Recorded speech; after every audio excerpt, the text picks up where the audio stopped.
My wife spent her entire inheritance renovating my house. She thought she was building our dream home.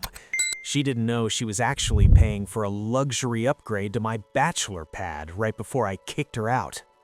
It all started the day my wife's aunt, Linda, passed away. Linda never liked to work, but she loved to live well.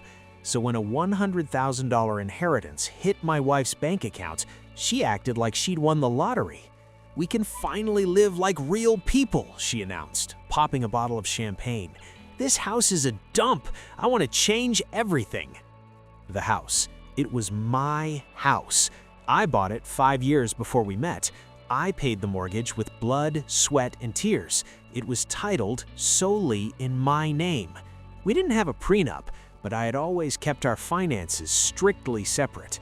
That same evening, while Linda was planning which walls to knock down, I picked up her iPad to check the weather. A notification from fitness trainer Mark flashed on the screen.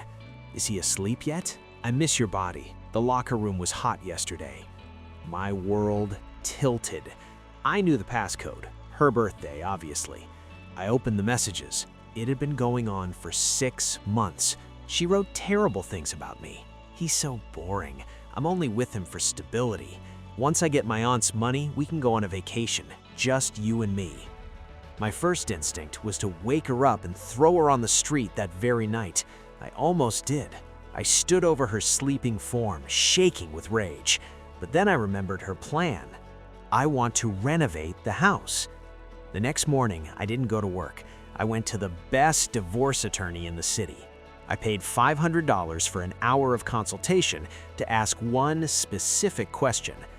If my wife voluntarily uses her separate funds, inheritance, to improve my separate property, the house, can she get that money back in a divorce? The lawyer smiled a shark-like smile and said, "In our state, that's called commingling. If she spends money on the marital home without a loan agreement, it is generally considered a gift to the marriage. By putting money into your walls, she is essentially gifting it to you. Getting it back is nearly impossible." I walked out of that office with a plan.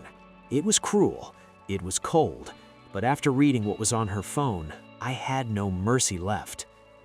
I went home and played the role of the supportive husband. "You know, honey," I said, looking her in the eye, "you're right. This house deserves an update. If you want to invest your inheritance into our future, I won't stop you." Linda was ecstatic. She started spending money at a breakneck pace. The next 3 months were hell. We lived in dust and noise. She replaced the roof, $25,000. She ordered new energy-efficient windows, $15,000. But her passion project was the kitchen. "I want Italian marble," she declared, "and a Wolf range and a Sub-Zero fridge." I just nodded. "Of course, honey, get the best. You're the lady of the house." I watched her write the checks. Every signature was a nail in the coffin of her financial independence. While the workers laid the solid oak flooring, she sat on the phone, giggling with Mark. I heard her tell him, "Just wait a little longer, soon we'll have a luxury place to meet when he goes on business trips." I clenched my teeth so hard I thought they would crack. I endured the dust, the noise, her arrogance, and her betrayal. I waited. D-Day arrived 14 weeks later. The renovation was complete.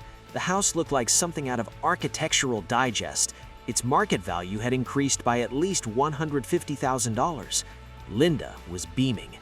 "Well," she said, stroking the $8,000 marble countertop, "it's perfect. We should throw a party to celebrate."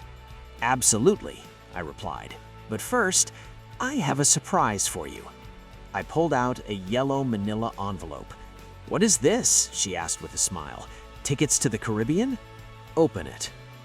She opened it. The smile slowly slid off her face, turning into a grimace of horror. On top were printed screenshots of her texts with Mark, detailed, dirty, dated. Underneath were the divorce papers. You knew?" she whispered. "This whole time?" "Since the day your aunt died," I replied calmly. "But the renovation," her eyes darted around the room at the new appliances, the expensive curtains. I spent all the money. I put $100,000 into this house. You have to give it back." I shook my head and quoted my lawyer. "Investing separate funds into a spouse's property is considered a gift to the marriage. You voluntarily renovated my house, Linda. Thank you for the new kitchen. It will be perfect for my bachelor life." She started screaming. She threw a vase at me, a new one, $200. She called Mark, but when he found out she was now penniless and homeless, he suddenly went ghost. The court proceedings were short. Since the house was premarital property and she spent the money willingly, the judge sided with me. She walked away with only her personal clothes and an old car. I kept the house with the new roof, the new windows, and the gourmet chef's kitchen that I didn't pay a dime for. They say revenge is a dish best served cold, but in my case, it was served on Italian marble.